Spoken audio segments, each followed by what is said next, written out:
میں نہیں جانا ہے، بس آپ لوگ میری بات پر غور کریں. دو چار دوست بنا رہے ہیں کہ آپ کو دے دیں گے انشاءاللہ ویڈیو، باقی دوست توجہ کریں. اللہ آپ کو خوش رکھے. جی کوئی ٹھنڈے خطیب بھی ہوتے ہیں نا، بغیر نعروں کے بھی تقریر کر لیتے ہیں، تو میں کر لیتا ہوں ساری تقریر بغیر اونچی سبحان اللہ کے اور بغیر نعروں کے ساری کر لیتا ہوں، اور ہو جاتی ہے، میں آرام سے گزر جاتا ہوں. تو آپ اطمینان سے بس سنیں تو صحیح نا، مجھے موقع تو دینا میں بات کروں. عزیز دوستو، دنیا میں مضبوط وہ لوگ ہوتے ہیں جو نظریاتی طور پر مضبوط ہوتے ہیں. جو لوگ نظریاتی طور پر کمزور پڑ جاتے ہیں وہ لوگ ختم ہو جاتے ہیں. یہ جو لوگ کمزور ہے نا، پتہ نہیں کیا ٹھیک ہے، پتہ نہیں کیا غلط ہے، پتہ نہیں مجھے اس طرف جانا چاہیے، پتہ نہیں مجھے نہیں جانا چاہیے، کچی پکی کمزور باتیں. صبح جملہ اور ہے، دوپہر کو جو جملہ ہے وہ صبح والے کے مخالف ہے، اور شام کو جو بات کر رہے ہیں وہ سارے دن کی باتوں کی مخالفت ہے. نبی پاک صلی اللہ تعالی علیہ وسلم نے ایک نظریہ لوگوں کے سامنے رکھا ہے، نظریاتی طور پر پختہ کیا لوگوں کو. عرب کے لوگ تو ہمات کا شکار تھے، قربانیاں کر کے اس کا خون کعبے کی دیواروں سے ملتے، وہ طرح طرح کی توہمات کرتے. جب وہ طواف کرتے بیت اللہ شریف کا تو سارے کپڑے اتار کے کرتے. احرام باندھ لیتے تو قرآن مجید بتاتا ہے کہ وہ دروازوں سے نہیں داخل ہوتے تھے، پیچھے سے پھلانگ کر کے گھر آتے. تو ہم مات کا شکار، کچی پکی باتیں. رسول پاک کو اللہ نے داعیہ اللہ بنایا، محبوب کریم نے انہیں سچے اور کھرے نظریات دیے. وَإِلَٰهُكُمْ إِلَٰهٌ وَاحِدٌ. فرمایا بھئی تم کس بات میں ادھر ادھر بھاگتے ہو، تمہارا معبود ایک ہی معبود ہے، لا الہ الا، اس کے سوا کوئی عبادت کے لائق. ان چکروں سے باہر آؤ، توہمات سے، کچی باتوں سے باہر نکلو. اور نبی پاک صلی اللہ تعالی علیہ وسلم نے انہیں بتایا کہ اس رب کی عبادت کرو جس کا میں رسول بن کے آیا ہوں. اللہ کے پیارے حبیب صلی اللہ تعالی علیہ وسلم نے نکھرے ہوئے عقائد، یہ نظریاتی زندگی ہے، یہ نظریہ ہے کہ ہم دنیا میں کوئی محمل زندگی گزارنی آئے. اللہ نے کسی چیز کو عبث نہیں بنایا، کوئی چیز فضول نہیں ہے، نظریاتی زندگی ہے. موت اور حیات کی تخلیق میں ایک مقصد ہے، یہ حضور نے بتایا. الذی خلق الموت والحیات لیبلوکم ایکم احسن عملا. تم دنیا میں اچھے عمل کرنے آئے ہو، یہاں تم نے اپنی مرضی سے نہیں زندگی گزارنی، اللہ رسول کی مرضی سے گزارنی. نظریاتی کیا لوگوں کو اور بتایا کہ یہ دنیا ایک کھیتی ہے، یہاں تم نے کوئی فصل لگانی ہے، قیامت کا دن آئے گا پھر اس فصل کا تمہیں پھل دیا جائے گا.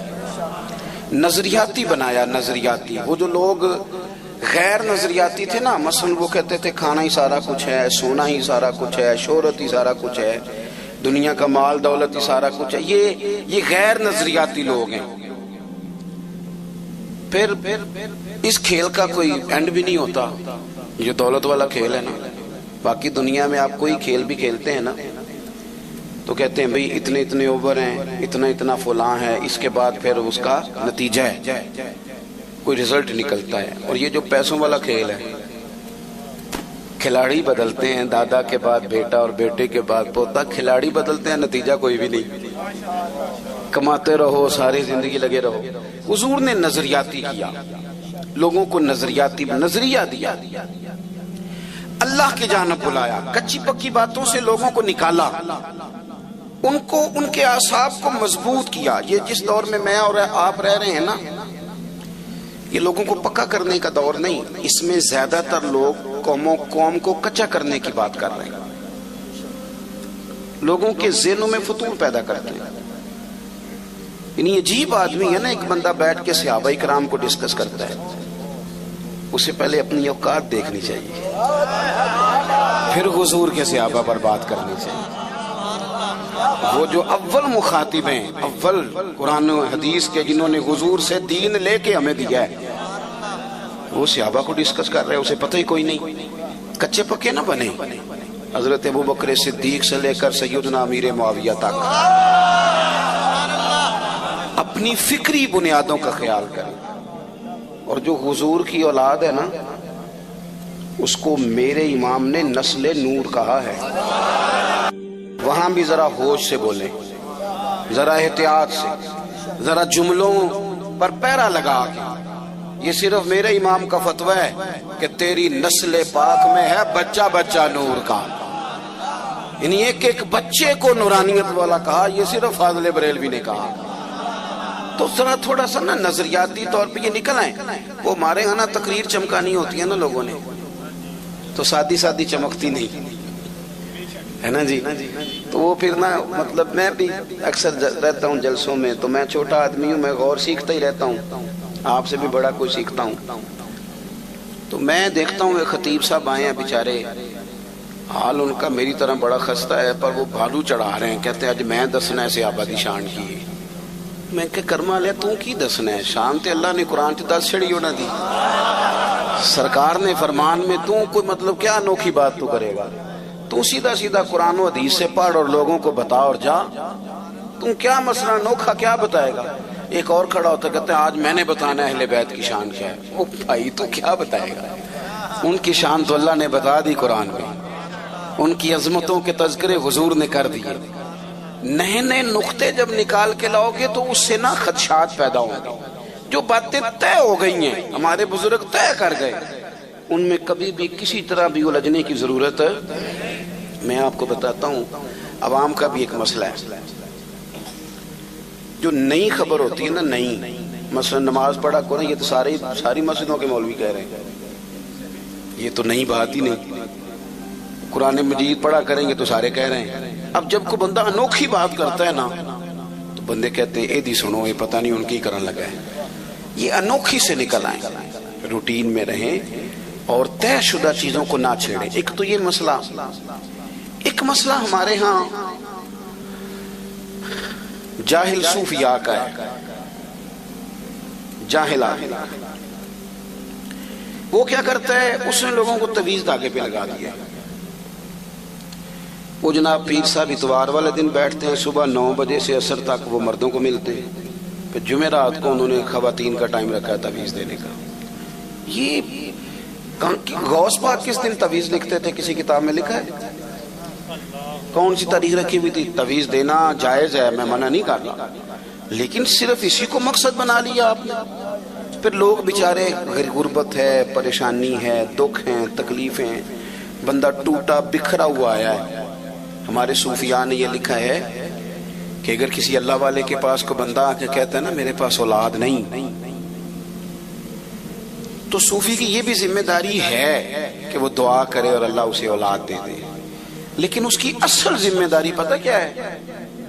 اس کی اصل ذمہ داری یہ ہے کہ اس بندے کو ذہنی طور پہ تیار کرے کہ رب جسے تجھے جس حال میں رکھتا ہے اس حال میں راضی رہے۔ طریقت والوں کی اصل ڈیوٹی یہ ہے کہ اس کو مطمئن کرے۔ غریب آدمی نے آگے کہا جی بڑا پریشان ہوں، حالات بڑے خراب ہیں، تو اس کو دعا بھی دے گا، وظیفہ بھی بتائے گا، لیکن اصل کام یہ ہے کہ اسے کہے گا یار پیسے اگر اتنے ہی زیادہ اچھے ہوتے تو سب سے زیادہ سیدہ فاطمہ کے گھر ہوتے، یہ اتنے ہی بہتر ہوتے تو سب سے زیادہ سیدہ عائشہ کے گھر ہوتے۔ انہیں مطمئن کرے گا کہ اللہ رسول جس حال میں۔ یہاں عجیب کیس ہے، وہ پیر صاحب کہہ دیتے ہیں تینوں کسے کچھ کیتا ہے۔ اب کوئی نہ کوئی دشمن تو ہوتا ہی ہے نا، یہ تو نہیں نا بندے کا مخالف کوئی نہ ہو۔ وہ بیچارہ پریشان ہے، ساری رات سوچتا ہے، کبھی اس کی نظر چچی پہ جاتی ہے، کبھی پھوپھی پہ جاتی ہے، کبھی کسی پہ جاتی ہے۔ کیوں ظلم کرتے ہو لوگوں پہ؟ اللہ کے حضور جانا ہے۔ تھوڑے سے لالچ کے لیے اس بندے کو الجھا کے رکھ دیا بیچارے۔ اور آپ سے بھی عرض کروں گا، یہ کچی پکی باتیں ہیں، نظریاتی طور پہ کمزور ہو جاؤ گے۔ جو لوگ سانپ سے ڈرنے لگ جائیں وہ رسیوں سے بھی ڈرتے ہیں، پھر کمزوری مان جائے گی۔ کتنے زمانے سے لوگوں کو یہ بتا رہے ہیں کہ 2 بہنوں کا کٹھا نکاح ہو جائے تو کچھ بھی نہیں ہوتا، لیکن وہ گھر جا کے خواتین سے تو بات جس نے کرنی ہے اسی نے کرنی ہے۔ ہم سے تو وہ حاجی صاحب مطمئن نہیں ہو رہے جو مسئلہ پوچھنے آئے ہیں۔ وہ کہنے ٹھیک ہے پیر صاحب ہو جاندہ ہے پر تسی ایک راتی پڑھا دیو ایک سویرے پڑھا دیو، مہربانی کرو کر دو ایسا۔ کیوں مطلب کیا مسلمان قوم بھی اس طرح کی ہوتی ہے؟ میرے پہ جادو ہو گیا، جوان لڑکا جیتا جاگتا زندہ دل اٹھتی جوانی، اس نے تو انقلاب برپا کرنا تھا اور وہ کالے جادو کا علاج کرا رہا ہے۔ اس نے پورے گاؤں کو پورے شہر کو لے کے آگے جانا تھا، وہ تعویذ لیتا پھر رہا ہے۔ اس طرح قومیں آگے بڑھتی ہیں، اٹھ باندھ کمر کیا ڈرتا ہے، پھر دیکھ خدا کیا کرتا ہے۔ نبی پاک صلی اللہ علیہ وسلم نے ہمیں نظریاتی کیا ہے، پکی باتیں پکی۔ اس کی کو ذرا کم کرے اور آواز کھولیں جی۔ عزیز دوستو، اللہ کے محبوب علیہ السلام، میں نے کم کر دیں کو کہا تھا، آپ نے بند ہی کر دی۔ اللہ آپ کو سلامت رکھے، تھوڑی کھول دیں اور میری بات پہ توجہ کریں حضرات، اپنے ذہن کو پکا کریں، کمزور نہ پڑیں۔ دیکھو سیاستہ میں بخاری مسلم میں حدیث ہے، نبی پاک صلی اللہ تعالی علیہ وسلم کے صاحبزادے حضرت ابراہیم علیہ السلام کا وصال حضور کی گود میں ہوا، اور صحابہ فرماتے ہیں ہم نے دیکھا کہ حضور کی چشمان اقدس سے مقدس آنکھوں سے آنسو بھی نکلے۔ یا رسول اللہ آپ رو رہے ہیں، آپ تو صبر کا حکم دیتے ہیں۔ فرمایا یہ محبت ہے، یہ آنسو محبت ہیں، ورنہ میرے دل اور زبان پر وہی ہے جس سے میرا رب راضی ہوتا ہے۔ اب اتفاق کی بات یہ کہ جس دن حضور کے صاحبزادے کا وصال ہوا نا، اسی دن سورج کو گرہن بھی ہو گیا۔ جوڑنے والے جوڑ دیتے ہیں نا باتیں، جوڑ دی بات کچھ لوگوں نے، انہوں نے کہا آج حضور کے صاحبزادے کا وصال ہوا ہے تو لو سورج کو گرہن بھی ہو گیا۔ آپ کو پتہ نا وہ بڑی ساری پیروں کی کرامتیں مشہور ہیں، بڑی ساری کرامت پیر کا کمال ہی نہیں، یہ کوئی کمال ہے؟ یہ تو ڈاکٹر سے بھی دوائی لیں تو آرام آ جاتا ہے، اس کو پیر مان لیں، کیا مذاق بنایا ہوا ہے۔ اور ایک اور بات بھی آپ کو عرض کروں، جتنا پیر زیادہ جاہل ہو اس کی کرامتیں اتنی زیادہ ہوتی ہیں، کیونکہ وہ جو عالم ہے اس نے تو غور کرنا ہے نا کہ بھئی یہ جو میں بات کہہ رہا ہوں قرآن و سنت میں اس کی کوئی دلیل بھی ہے کہ نہیں۔ تو جاہل تو آزاد ہے نا، اس نے موج ہی کرنی ہے، پتہ ہی کوئی نہیں جب کسی چیز کا۔ مہربانی کریں واپس آئیں۔ میں اکثر دوستوں سے کہا کرتا ہوں، میں کہتا ہوں جس طرح پرانے وڈیرے اپنے گاؤں میں اسکول نہیں نہ بننے دیتے تھے، اس طرح جاہل پیر اپنے آستانے پہ مدرسہ نہیں بننے دیتا۔ مجھے پتہ ہے پڑھ گئے تو مجھے کیسے مانیں گے، یہ تو ختم ہو جائے گا مسئلہ۔ وہ علماء کی مخالفت کرے گا، علم کی مخالفت کرے گا، بات پہ کہانیاں سنائے گا۔ اس کو روک دیں جی، بڑی ہو گئی ویڈیو، آپ بات سنیں، بس تھوڑی دیر میں بات ختم ہو جائے گی۔ اللہ آپ کو جزا دے، غور فرمائیں۔ اب وہ کچھ لوگوں نے کہا کہ یہ سرکار کے صاحبزادے نے وصال فرمایا تو سورج کو بھی گرہن ہو گیا ہے۔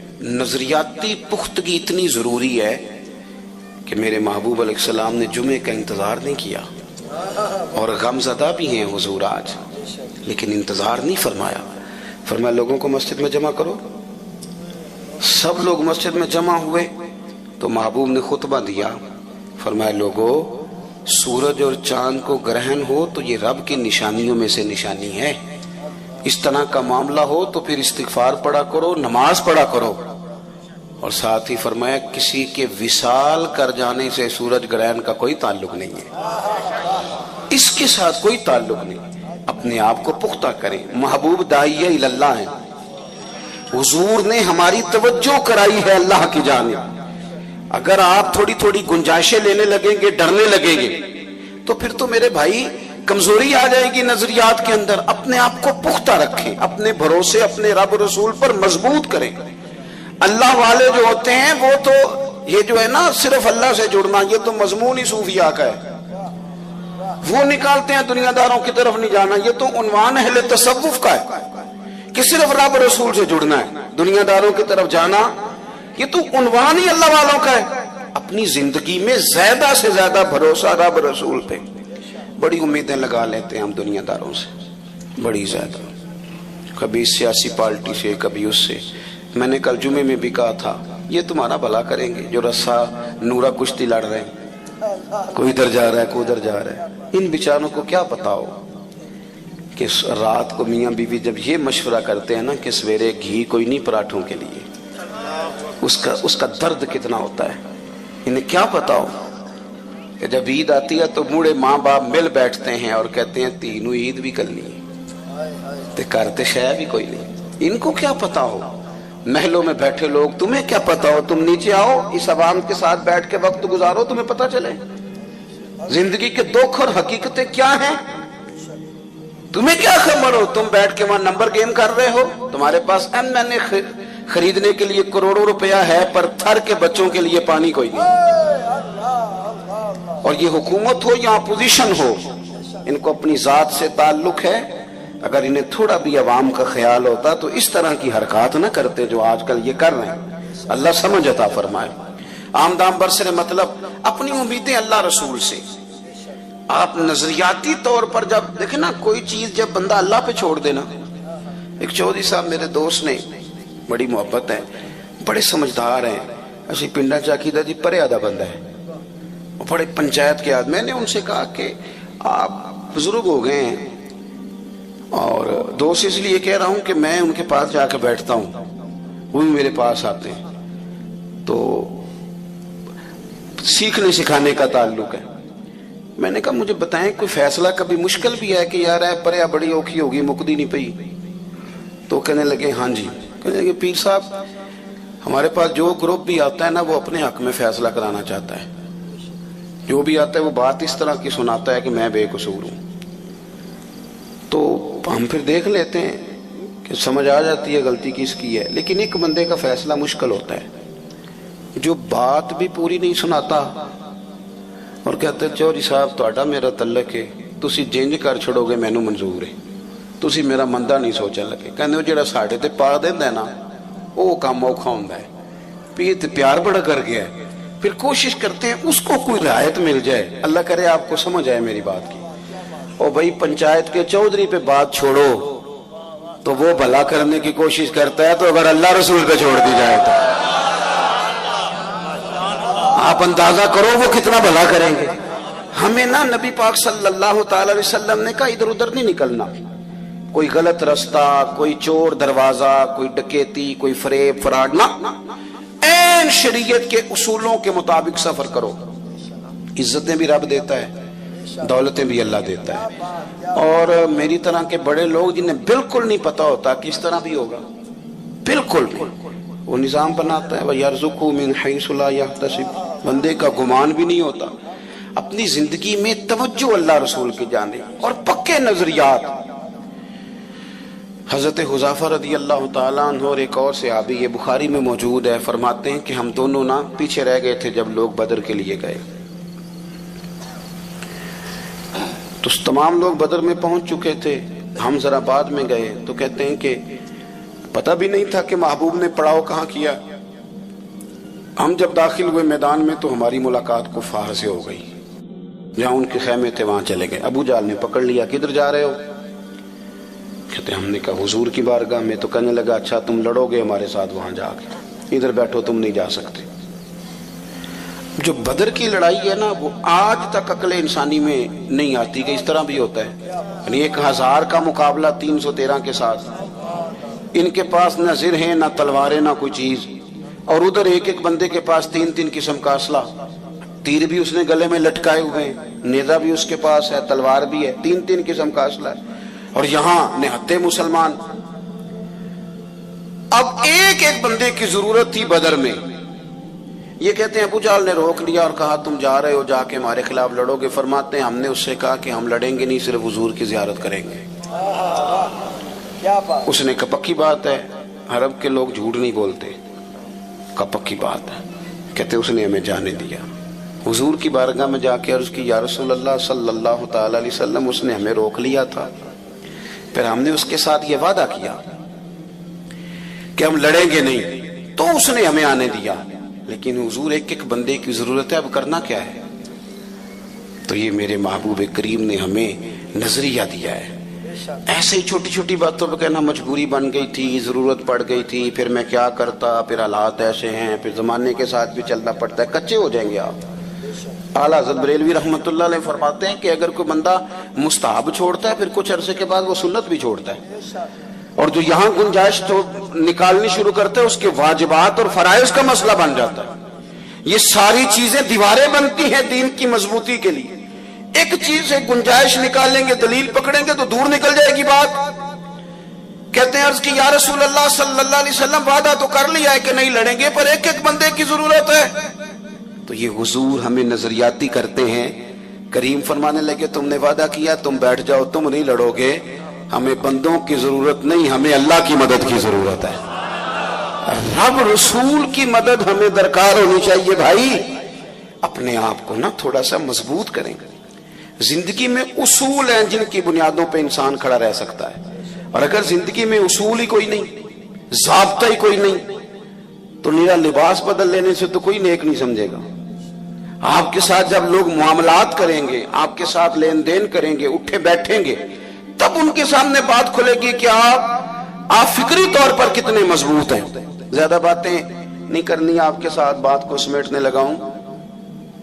اللہ کے حبیب علیہ السلام ایک سفر سے واپس آ رہے تھے تو ایک جگہ آرام کر رہے تھے، تلوار درخت کے ساتھ لٹکائی تھی۔ ایک شخص آ گیا، اس نے وہ تلوار حضور کی اتار لی، صحابہ ادباً دور دور لیٹے ہوئے، اس نے وہ لٹکی ہوئی تلوار حضور کی اتار لی، اور اتار کے محبوب پر تان دی تلوار۔ کہنے لگا بتائیے اب آپ کو کون مجھ سے بچائے گا؟ حضور آرام فرمائے، لیکن کریم نے فرمایا ہے آنکھیں سوتی ہیں دل میرا جاگتا رہتا ہے۔ محبوب نے آنکھیں کھولی۔ اب میں تقریر کر رہا ہوں نا تو آپ سن رہے ہیں، تو یہ بڑا سادہ سا کام ہے، آسان سا کہہ دینا سن لینا، لیکن اگر کوئی بندہ آ جائے اچانک اور ایسے پستول کر دے چاہے خالی ہو، تو جو حال ہوتا ہے وہ آپ غور کر لیں کس طرح کا ہوتا ہے۔ چلیں ابھی بھی نہیں سمجھ آئی آپ کو، اور سادہ کرتا ہوں، یعنی رات نو چھت تے پاویں بلی پانڈے کھڑکا رہی ہوگی، چاہے وہ بلی ہو، لیکن وہ جو کیفیت ہوتی ہے نا، مطلب ہاتھ پورا موبائل کی طرف بھی نہیں جاتا بندے کا، وہ کہتا ہے کہ کوئی پتہ نہیں اب کیا بننے لگا ہے۔ یہ مفت کا خوف ہے، اور یہ بڑے کم لوگ ہوتے ہیں جو نڈار ہوتے ہیں، دعویٰ سارے کرتے ہیں، لیکن حضور ہمیں کس طرح کا نظریہ دے رہے ہیں۔ میں بڑی اہم بات آپ جوانوں کو سمجھانا چاہ رہا ہوں، خدا را نکل آؤ یار، اب تو کچی کچی باتیں سن کے نا، وہ کہتے ہیں نا یہ بھی پیر صاحب آئے ہیں تو یہ جناب فلاں مسئلہ اڑ گیا، فلاں مسئلہ اڑ گیا جی، میں نے تو بڑے بڑے لوگوں کو دکھایا جی مجھے، بلکہ اب تو لوگ یہ بھی کہتے ہیں یہ تسی بھی کوئی استخارہ کر کے دسو۔ اور میں کہتا ہوں یار زندگی میں اگر تو یہیں اڑا رہے گا تو کام کب کرے گا؟ اگر طے ہی نہیں کیا ساری زندگی تو پھر کام کیسے ہوگا؟ اس نے وہ تلوار نکال لی، حضور پہ تان کے کہتا ہے بتائیے آپ کو کون بچائے گا؟ حضور لیٹے، کوئی پریشانی نہیں، آزمائش نہیں۔ جب اس نے دوبارہ پوچھا تو حضور مسکرائے، یہاں مسکرانا کمال ہے، اور مسکرا کے فرمایا مجھے میرا رب بچائے گا، مجھے میرا اللہ بچائے گا۔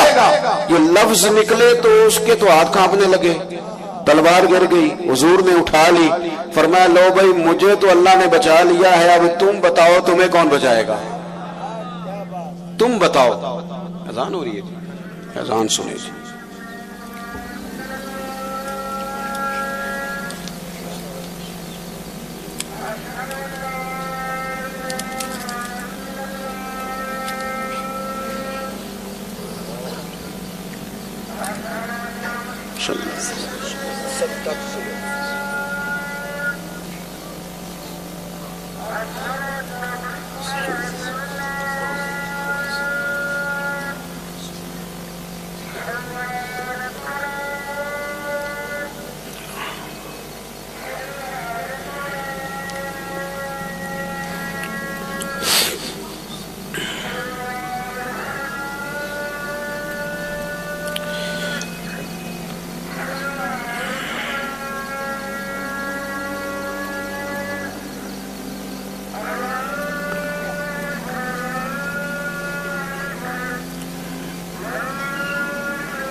تو محبوب کریم صلی اللہ تعالی علیہ وسلم نے فرمایا مجھے تو اللہ نے بچا لیا، اب تم بتاؤ تمہیں کون بچائے گا؟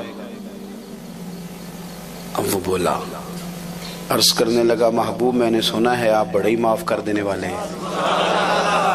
اب یہ بھی کمال دیکھیں، ہم بھی معافی دیتے ہیں پر بڑی ساری باتیں سنا کے، تب تو یہ کہتا تھا، پہلے تو ڈینگے مار، بڑی کہانیاں سنا کے معافی دیتے ہیں، فوراً نہیں دیتے، اس نے کہا بڑے ہی معاف کرنے والے ہیں، تو محبوب نے اگلا جملہ ہی نہیں کہا، فرمایا جا پھر میں نے تجھے معاف کیا، جا پھر تجھے معاف کیا۔ ہم میں دیکھتا ہوں کہ ذہنی طور پر ماحول اس طرح کا معاشرے میں بنا دیا گیا ہے، مذہبی اسٹیج سے لے کر خانقاہ تک، اور سیاسی لوگ جو تباہی اتار رہے ہیں وہ تو روٹین میں ہے ہی۔ وہ تو 4 لوگ رات کو ٹی وی پہ بیٹھتے ہیں مختلف سیاسی پارٹیوں کے، تو آخر میں اینکر کہتا ہے کہ باتیں آپ نے سن لیا، نتیجہ خود نکال لیجیے گا۔ تو کیا نتیجہ نکالنا ہے سوائے انتشار کے؟ اپنے آپ کو اس انتشار سے بچائیں، اپنے آپ کو رب رسول کے حوالے کریں، اپنی مزاجوں سے یہ کمزوری، یہ بے یقینی، یہ ڈرتے، یہ سہمے ہوئے لوگ، اور بالخصوص غریب لوگوں سے میری گزارش ہے، سیٹھوں، نوابوں، چودھریوں، ان کے سہاروں سے نکل آؤ۔ کب تک سہارے تلاش کرو گے؟ سہارے تو وہ لوگ تلاش کرتے ہیں جن کا وجود سلامت نہیں ہوتا، اور اگر وجود سلامت ہے، جسم میں طاقت ہے، تو سہارا اللہ رسول ہے۔ اور یہ نوجوانوں سے میں کہوں گا کہ یہ جو آپ کا ذہن بن گیا نا کہ جناب وہ کوئی بڑا خاص ہی ہمیں موقع ملے گا تو ہم نے آگے جانا ہے، دنیا میں ایک صرف شعبہ برا ہے، ایک پیشہ برا ہے، وہ ہے کسی کے آگے ہاتھ پھیلانا۔ باقی جو جھاڑو دے کے بھی رزق حلال کماتا ہے وہ بھی شان والا ہے، جو صفائی کرتا ہے کسی ادارے میں۔ اپنی زندگی سے باہر آئیں ان چیزوں سے، اور اپنے مقام کو خود پہچانے۔ آپ کو میں اکثر کہتا ہوں کہ جو اپنے آپ کو چودھری سمجھتا ہے اس کی غلطی نہیں ہے، غلطی اس کی ہے جو اپنے آپ کو چھوٹا سمجھتا ہے۔ تو نے کو چھوٹا سمجھا اپنے آپ کو؟ تھوڑا سا ان کمزوریوں سے باہر آئیں۔ آپ کو دنیا میں جتنے بھی لوگ بڑے بڑے ملیں گے یہ کسی چھوٹے سے گاؤں کے رہنے والے، ان میں سے ڈھیر سارے وہ لوگ تھے جن کی فیسیں کوئی جمع کراتا تھا، اتنے وسائل نہیں، لیکن اللہ نے مدد کی، رسول کریم کی نظر کرم ہوئی، مشائخ کی دعائیں ملی، اللہ نے آسانیاں کر دی۔ یہ جو کمزور باتیں، میں چند دن پہلے ایک دستار فضیلت کے جلسے میں تھا تو وہاں ایک صاحب شکوہ کر رہے تھے کہ لوگ علماء کی عزت نہیں کرتے۔ میں نے بعد میں ان سے کہا کہ آپ کو کیا مجبوری ہے لوگوں سے عزت کرانے کی؟ آپ انشراح صدر پیدا کریں، آپ کو کیا مجبوری ہے؟ باقی تو کسی بھی شعبے میں لوگ ڈگری حاصل کریں تو انہیں شان ملتی ہے، اور دین کا طالب علم تو پہلے دن نکلے ابھی کچھ بھی نہیں پڑھا تو فرشتے اس کے پیروں کے نیچے پار بچھا دیتے ہیں۔ تو وہ جو عزت اللہ رسول دے رہے ہیں اس پر کیوں نہیں غور کر رہے؟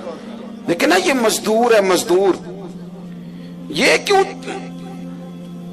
ایک وزیر کی گاڑی کے پیچھے بھاگتا ہے، بیوروکریٹ کی گاڑی کے پیچھے کیوں بھاگتا ہے؟ بھائی تو اس کی تو پتہ نہیں دولت کرپشن کی ہے کہ کاہے کی، اور تو رزق حلال کماتا ہے۔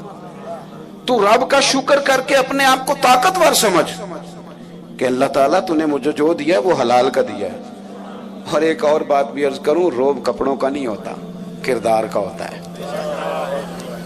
روب تو کردار کا ہوتا ہے، کپڑوں کا نہیں ہوتا۔ 1.5 کروڑ کا مکان ہو اور 1.25 کروڑ کی پجارو کھڑی ہو اور پیسے صحیح نہ ہو تو لوگ دروازے پہ کھڑے ہو کہتے ہیں 2 نمبر آدمی ہے، دروازے پہ کہتے ہیں یہ 2 نمبر طریقے سے کمایا ہوا مال۔ اور بندہ چھوٹا سا افسر ہو،